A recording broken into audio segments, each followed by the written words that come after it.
இந்தியாவுடன் பதட்டங்கள் அதிகரித்து வரும் நிலையில் பாகிஸ்தானியர்கள் தங்களது சொந்த அரசாங்கத்தை சமூக ஊடகங்களில் கேலி செய்ய தொடங்கியுள்ளனர்.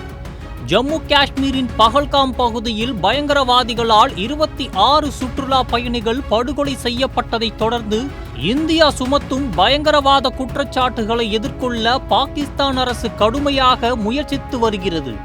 இந்த தாக்குதல் இந்தியாவிற்கும் பாகிஸ்தானுக்கும் இடையிலான பதட்டங்களை அதிகரித்துள்ளது.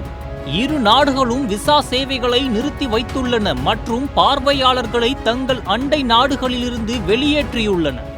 மேலும் இந்தியா சிந்து நதி நீர் ஒப்பந்தத்தையும் நிறுத்தி வைத்துள்ளது. இந்த சூழலில் பாகிஸ்தான் மக்கள் தங்களது அரசாங்கத்தை விமர்சித்து சமூக ஊடகங்களில் மீம்ஸ்கள் மற்றும் நையாண்டிகள் மூலம் தங்கள் விரக்தியை வெளிப்படுத்தி வருகின்றனர். பாகிஸ்தானின் பொருளாதார நிலைமையை சுட்டிக்காட்டி இந்தியர்கள் பாகிஸ்தானுடன் போரை விரும்பினால் அவர்கள் அதை 9 மணிக்குள் முடிக்க வேண்டும், காரணம் அதன் பிறகு எரிவாயு விநியோகம் நின்றுவிடும் என்று ஒரு பயனர் எக்ஸில் கேலி செய்துள்ளார்.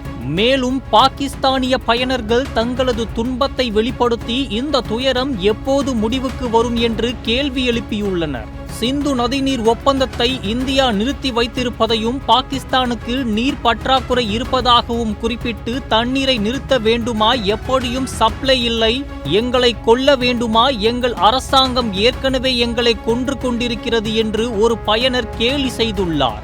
இந்த நிகழ்வுகள் பாகிஸ்தானின் உள்ளக அரசியல் நிலைமையை வெளிப்படுத்துகின்றன. பாகிஸ்தானியர்கள் தங்களது அரசாங்கத்தின் செயல்பாடுகளை விமர்சித்து சமூக ஊடகங்களில் தங்களது கருத்துக்களை பகிர்ந்து வருகின்றனர். இந்த நிலைமைகள் பாகிஸ்தானின் அரசியல் சூழலை மேலும் சிக்கலாக்குகின்றன.